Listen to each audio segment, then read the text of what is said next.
All right, going to be looking at Daniel chapter 5 tonight. If you're not already over there in your Bibles, I'd encourage you to turn over there. And for those who are not usually in our adult class on Wednesday nights, we always try to cover a handout. And one of the things I always say, since I'm the one who's teaching, when I ask a question, the teacher doesn't answer the question. So if you would help out, and of course we welcome all the comments or questions or anything to help enhance the study that we're going to do tonight. I will also mention before I forget, next Wednesday, Will is going to start teaching. So he was planning on doing starting with chapter 7 there in Daniel, but I'm scheduled to speak at Thayer in their summer series on Wednesday night. And so I asked him, I said, would you be all right if you go ahead and start with an easy one? He's got all the hard chapters in Daniel, but he's going to do Daniel in the Lion's Den, start there in chapter 6, Lord willing, next week. So look forward to that. Let's start with our first question here on our handout, though. And of course, we kind of do a discussion or it's kind of a theme, maybe I guess you could say a theme-based question when we start out. And that really has to do with chapter 5 here.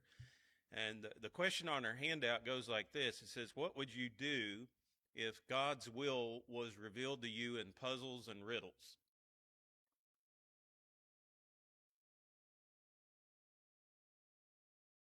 You ever think about that before?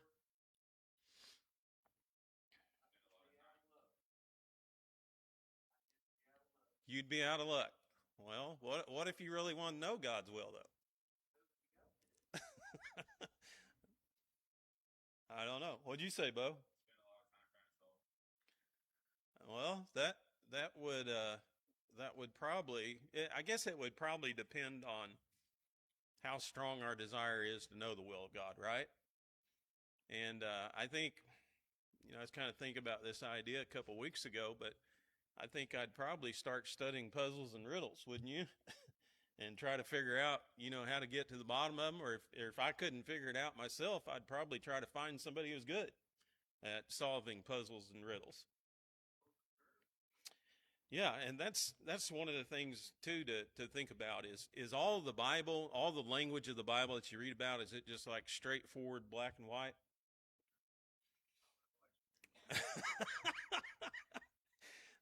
Scott said not Revelation. That's what they're studying on Sunday mornings in the back. You don't know. So they probably have a greater appreciation for prophetic language after studying Daniel and studying the book of Revelation. But you think about Jesus, some of his teaching, like Steve pointed out, he put into parables, right? Could people understand them? Yeah. What was the determining factor whether somebody understood it or not?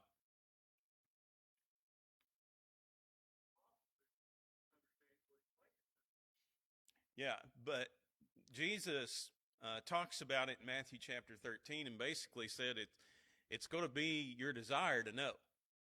If you really want to know something, if you really have a desire to know something, what are you going to do?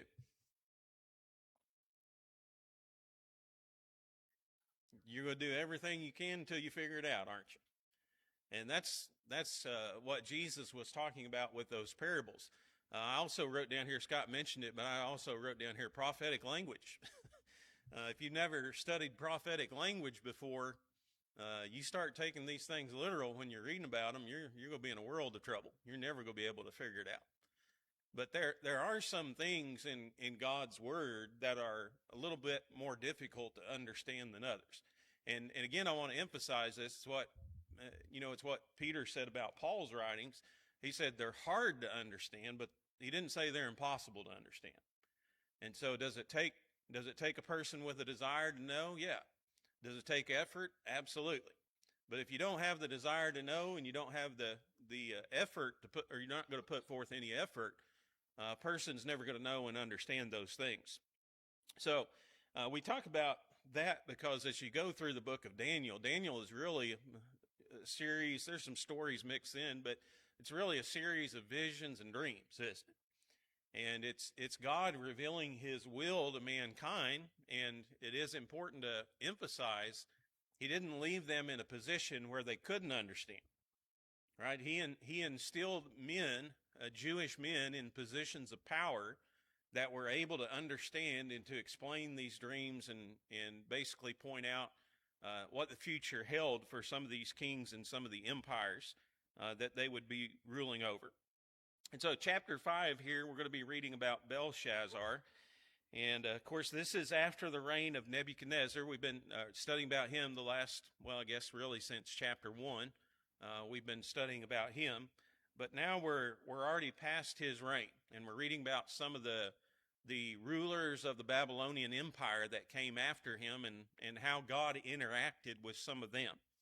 So chapter 5 is about Belshazzar and the great feast that he held. And when you read in verse 1 there, you know, what about this feast stands out to you that Belshazzar throws?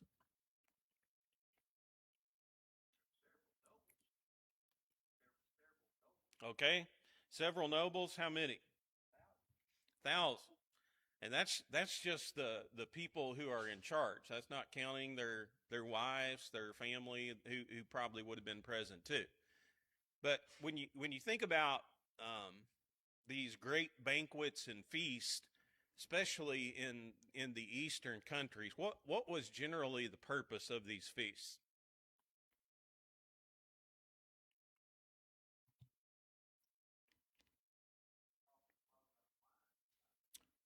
Yeah, they didn't spare the wine whenever these banquets or feasts were thrown, for sure.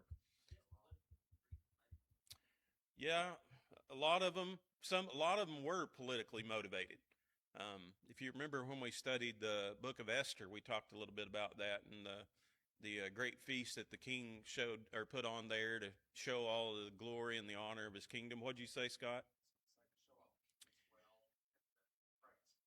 Yeah, yeah, to really impress people, and again, if they, especially if a king, you know, wanted the backing of his leaders, you know, he would do things to try to impress them and motivate them to get behind him and to support him in whatever he wanted to do.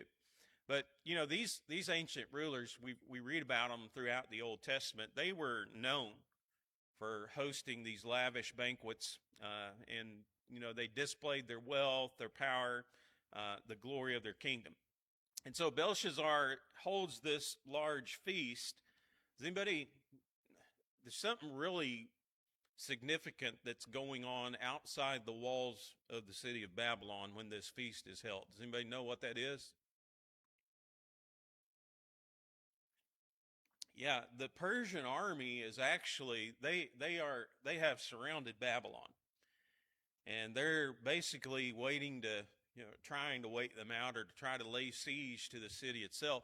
The problem with, if you were going to try to, you know, a lot of these cities that we read about, especially like Jerusalem, pretty famous throughout history, they had these great walls to help defend their cities. And so a lot of times what these armies would do is they would just surround the wall, and you know there was so much power, and there's so much food and everything inside the city that you generally just had to starve them out.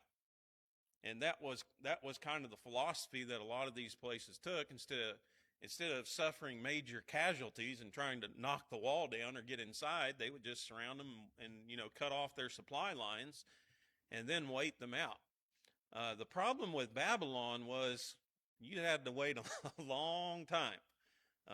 The river Euphrates flowed through Babylon, and so they weren't they weren't in danger of ever being cut off from a water source. They had a constant supply of water. They had prepared for situations like this. They had stockpiled food. And so here's the Persian army, and you're probably talking about a matter of a couple years. It'd probably take, I think, before you could ever get the Babylon or Babylon itself to surrender. But the Persian army they've surrounded the city of Babylon. And I want you to think about the attitude of the king. He's just like Nebuchadnezzar because he thinks we're untouchable. You know, these guys are fools. They're out here. They think they're going to wait us out. they're going to be waiting the rest of their lives. They're going to get tired, and eventually they're going to give up. And we've got all this food, and we've got a supply of water, and we don't have to worry about it. And so what does he do? He throws a banquet, throws a great feast that very night. Now, I think there's probably some significance in this too, because I think he's probably trying to stir the morale of the people a little bit too. Wouldn't you say? Lift up their spirits. They're probably, the Persian army is out here. They're going to attack us. And, he's basically just trying to lighten the atmosphere here and say, we don't have anything to worry about. And look at this great empire. Look at this great city. We're going to make it through this like we've made it through everything else. And like Gary pointed out, of course, one of the things that he used to help loosen the atmosphere was the wine, right? Wine was flowing freely, is how we read about in this great feast. So, question number 3 here on your handout. While in the middle of this drunken party, what orders does Belshazzar give?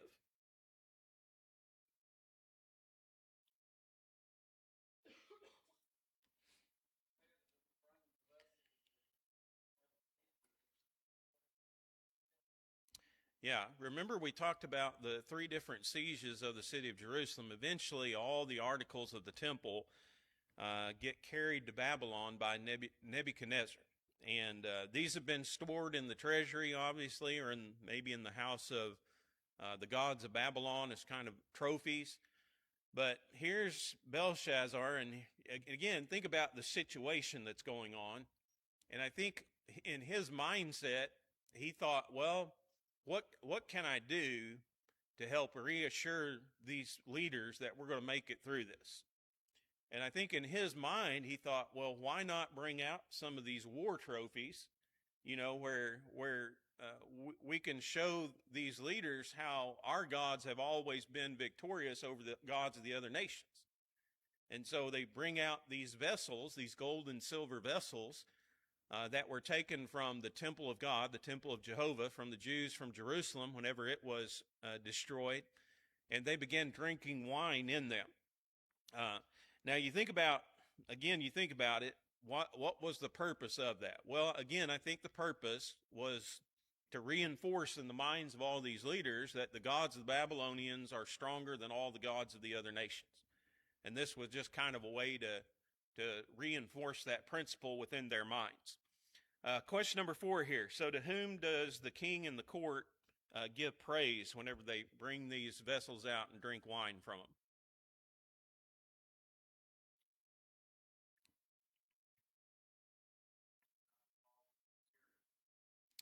Yeah. The false gods, right? All these false gods. And again, I want you to think about this situation here. If we were in the shoes of God, and I know that's a big ask and a big comparison, but here are these people, and they bring out his cups. These are holy vessels. These are sacred vessels. They belong to God. They were instruments that were fashioned, that were formed, that were made to be used in service to him and him alone, and in worship to him and him alone.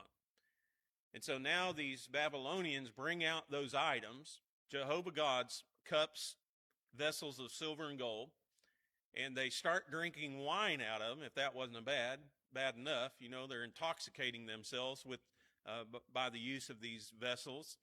And then they're praising gods that aren't really gods, the gods of gold and silver and bronze and iron and stone and wood, as he points out a little bit later.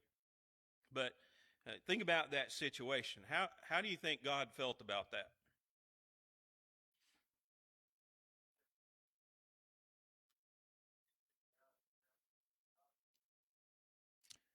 Yeah, it was basically an insult or a slap in the face to God, wasn't it?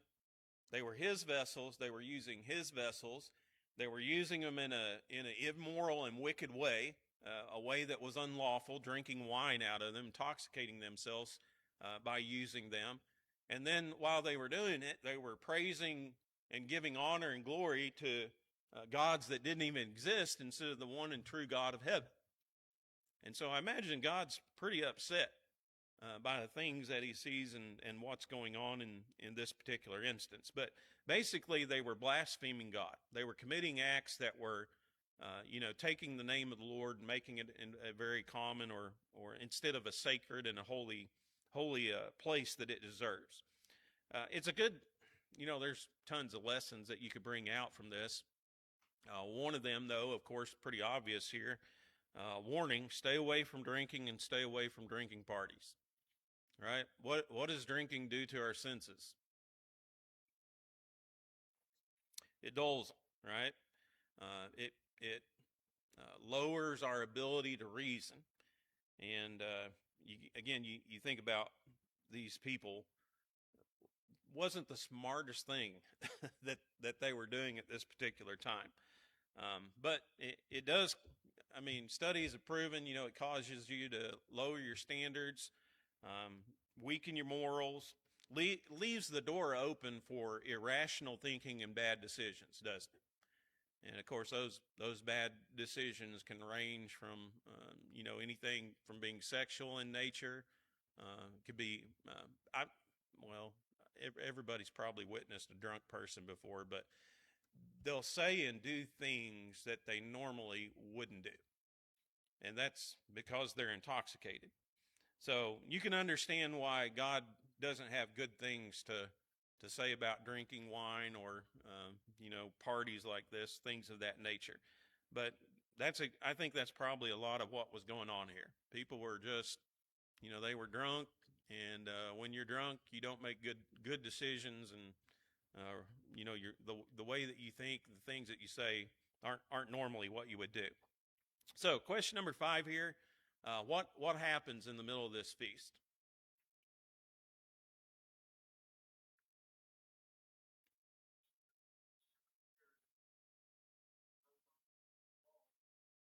Yeah, right in the middle of this drunken party here. In fact, at the very moment, King brings out these gold and silver vessels, and they fill them with wine, and they begin drinking out of them. He saw the fingers of a human hand, and they appeared. Now, here's the couple of things I always think about. I don't know how big this hand was. Do you? How big do you think it was? Bible doesn't say.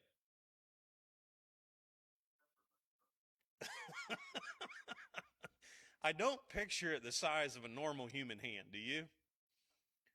I think it's something that's pretty obvious. It's not going to be something obscure over here, or like Will said, something that people be looking at and they couldn't discern what it would be. But I picture it being pretty large in nature. But the fingers of a hand appear, and then the finger begins writing on a plaster wall that the Bible says is illuminated by a lampstand. And so you naturally have this wall. We'd probably call it in our day and age an accent wall. It's a wall that people use light to shine upon it to highlight it. And so it's kind of one that your eyes are naturally drawn toward anyway. And so this is a plaster wall that's illuminated by a lampstand, and suddenly this hand or fingers appear of a hand, and then words are written upon that wall. So what do you think the atmosphere would be like after that?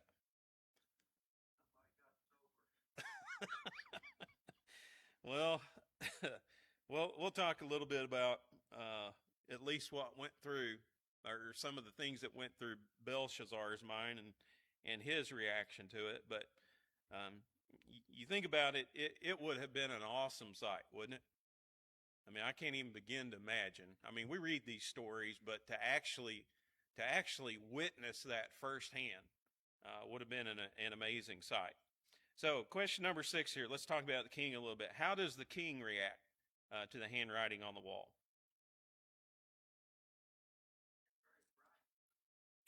Yeah. And again, I want you to think about how quickly the atmosphere of this banquet or feast begins to change. I imagine it was a lot of noise. Imagine there were a lot of things, a lot of talking that was going on, probably a lot of music, probably dancing, things of that nature. But very quickly, the atmosphere becomes a very sober atmosphere, very serious atmosphere, doesn't it? And these people, I imagine it got quiet, don't you? I mean, I imagine everybody starts, or maybe one guy starts looking, and then somebody thinks, "Well, what's he looking at?" You know, and they look and they see it, and pretty soon everybody is looking, and this is what's going on. And I imagine the noise died down pretty quickly, and the atmosphere became pretty serious in a hurry. But when you think about the king himself, um, his reaction was his face turns pale. The Bible also says that he's overcome with terror. His heart is, and what's his? How does his body physically react to what he sees? Yeah, his knees start knocking together, right? You ever been in a situation there when your body starts shaking and you just can't control it? I mean that was in his situation. And so all at once he goes from this arrogant position of we're Babylon, we're invincible, we're untouchable, nothing's going to happen to us, to basically a coward. He's scared to death, and he doesn't know what's going on here. A lot of confusion that's taking place. How do you think that made him look?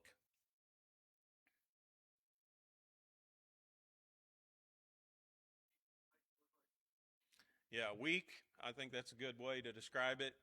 Would have been a very humiliating thing for a great leader to experience. Like Steve said, not behavior that's becoming of a king, right?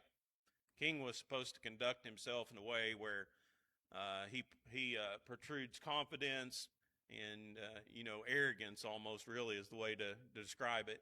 But a lot of these kings, that's the way they were. When they appeared in the public, they were confident, arrogant individuals. And so to stand before people in this state would have been a very humiliating thing for the king.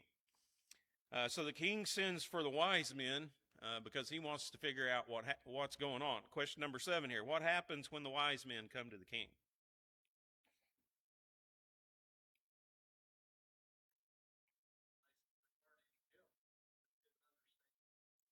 Nah, this is pretty reoccurring theme throughout the book of Daniel, right?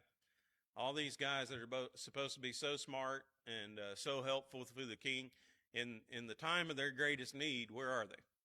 What can they do? Nothing. Nothing. And so, again, you read about these people. They're called magicians in Egypt when Moses is there. But here's what I want you to think about. What power and ability did they really have? None. They were just human beings who were pretending to be able to do great things. Um, what does he offer the men? Did he give them motivation? Yeah. He offered them several things. They would get to wear a royal robe, a golden chain. Those were all outward signs of an authority figure. And so they would be recognized as a person of authority. And then they would become the third ruler in the kingdom. Why the third ruler?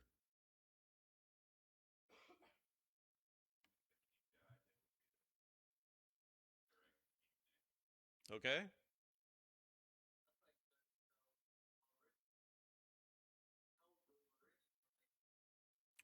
Yeah, when you go back and you study Babylon, Belshazzar wasn't like the main ruler of the Babylonian kingdom. He was appointed over Babylon and some other areas, but Nabonidus, his father, was actually the main ruler of the Babylonian Empire. Um, you have throughout history, you'll have what they often call co-regents, where a lot of times there'll be like a father and a son reigning together. A father would put his son in charge of a specific area, but make him a ruler. And so you already have two main rulers. He wasn't going to be the second one. That was Belshazzar. And so the only position open was the third one. And but still, I mean, that's a pretty high position, isn't it? If you're the third ruler of the empire of Babylon. So there was plenty of motivation. There's plenty of motivation for these people to be able to interpret this handwriting of the wall. And we'll talk about that a little bit later. They could read it. The problem was interpreting it. And we'll hopefully we'll have time to talk a little bit more about that as we go on here. Question number 8, though. What was the queen's counsel to Belshazzar? Wise men couldn't help him. So the queen mother says what to him? What's the very first thing she tells him?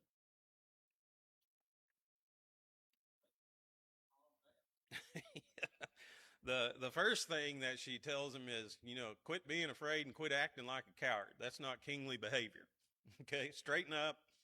Pull yourself together here. And she was optimistic about the whole situation, right? Why? What made her so optimistic?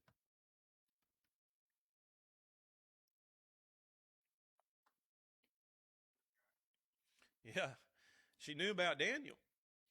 She knew Daniel. She knew his story. In fact, she'd probably lived through some of the things that had happened. And you know, she said, "There's a guy who can tell you all about this. Okay, you don't have to wonder and be afraid, and he'll tell you exactly what it means and what's going to happen." That seems incredible to me, though, that Belshazzar doesn't even know about Daniel, does he? I mean, I understand a couple of things. I understand a lot of time has passed up to this point in the life of Daniel. We talked a little bit about when he was carried captive. He was probably a teenager. He's right now. He's probably in his 80s. So you're talking about a significant amount of time that has passed from that. But still, I mean, where did he get appointed to after he dealt with Nebuchadnezzar? He was appointed, and he was one of the highest officials within Babylon itself. And he was certainly recognized as the wisest counselor that Babylon had. So it's amazing to me that Belshazzar here, he doesn't even think or even know about Daniel here. We'll talk a little bit more about that as they encounter one another. I think it's a good idea, though, to point out, and this is one of the things the Bible talks about. Belshazzar was a young guy. Daniel was an old guy, right? And there was a generational gap. You could say several generational gaps between him and Daniel. And a lot of times, as you go through the Bible, do the younger people like to take advice from the older generation? No. One of the great stories in the history of Israel is the division of the kingdom. You remember when Rehoboam, the old wise counselors, come to Rehoboam. He says, "What can I do, to keep this together?" And they say, lighten the burden on the people, and they'll serve you the rest of their life. He didn't like that. He said, "I'm going to tax them more. That's going to be my solution." Well, the kingdom divided because of it, didn't it? But that's pretty common. There's probably a situation here where Belshazzar has his own people surrounding him, and the older people in the generation are kind of in the past as far as he's concerned. But here's what the queen knew about Daniel. He always had light, understanding, wisdom in every difficult situation that he was involved in. He was able to help out. He could explain mysteries, riddles, unravel hard problems. And so she says, stand up, act like a king. We got a guy who can figure all this out for us. So question number 9 here, when Daniel's brought before the king, what does Belshazzar say to him?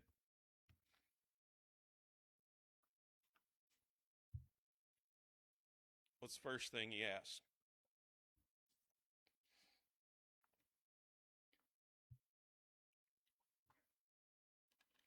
Yeah, he said, "Are you Daniel?"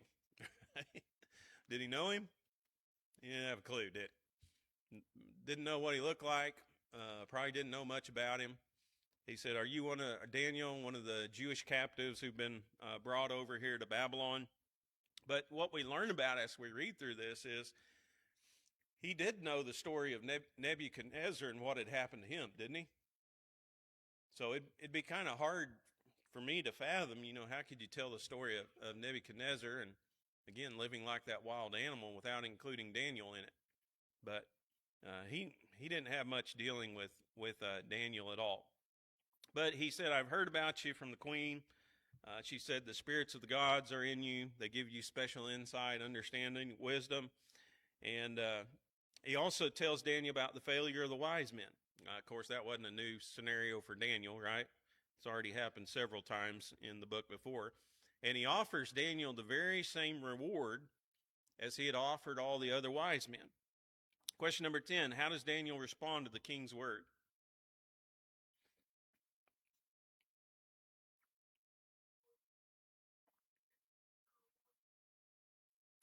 Well, yeah, he doesn't really, the king says all these things, and I mean, at this point, Daniel's 80 years old.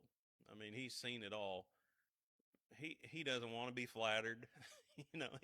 He's not interested in high positions or things like that. Um, and I kind of, as I get older, I think that's kind of the way I feel too. I just want people to tell me what you want and let's deal with it. You don't need to offer me to give me something. I'll do whatever I can to help you. That was basically the attitude of Daniel there. But he didn't have any use for the king's offer. He said, "You can keep your money, you can keep your position."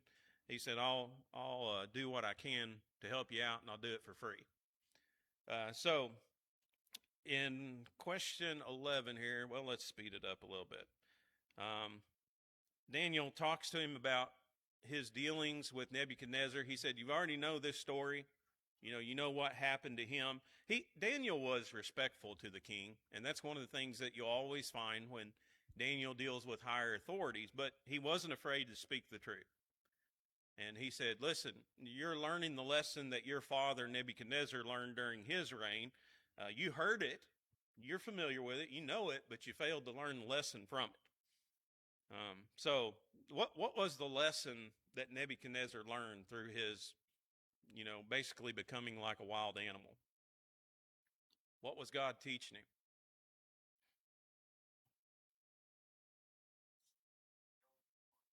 Yeah, yeah.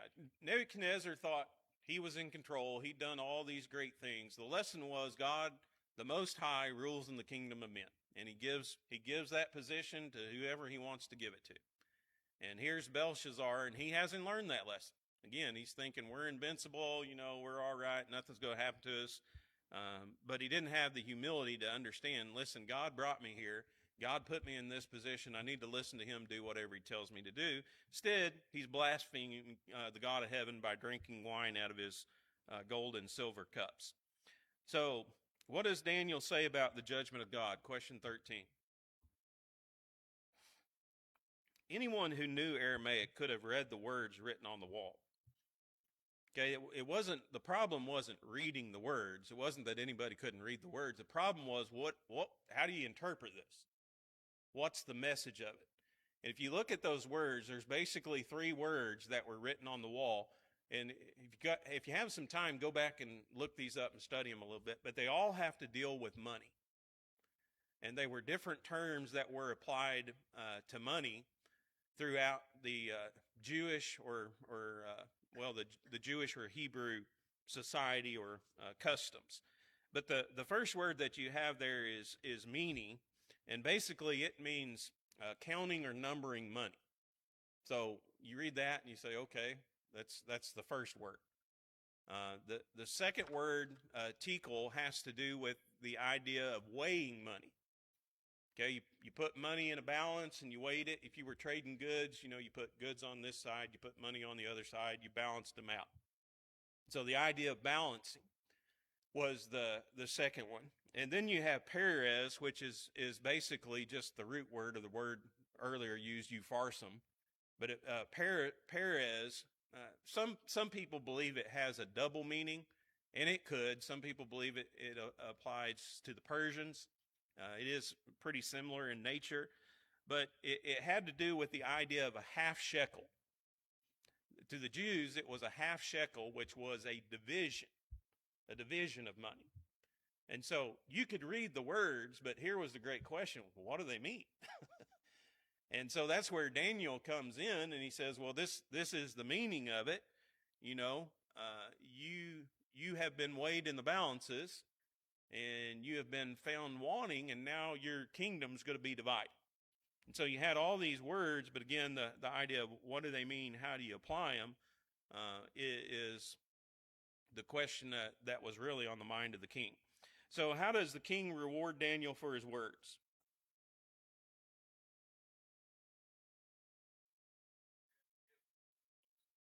Yeah, he did what he told him to do, made him the third highest ruler in the kingdom. How long did that last? Yeah, just a matter of hours, right? The idea of the meaning, the numbering, the repetition of it had to do with that numbering or that counting's coming very quickly. And so we read about Belshazzar, God's judgment's coming upon you. You've been weighed in the balances. You've been found wanting. Your kingdom's going to be divided and taken away from you, given to somebody else. How quickly did that happen? When did Belshazzar die? That night. What happened was the Persian army found a way to dam up the river and divert it. It flowed into the city of Babylon. And when they diverted it, they were able to walk down the bed of the river under the wall into Babylon and take it over. And that happened that very night. And so question 16, what nation or empire becomes the new ruler of Babylon?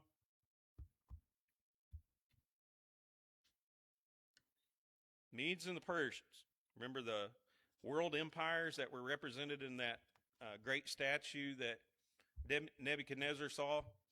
This is the second world empire, great world empire that we begin reading about in the book of Daniel here. So, all right, Will's going to take it from this point. Anybody got any thoughts, comments, questions, or anything before we end tonight?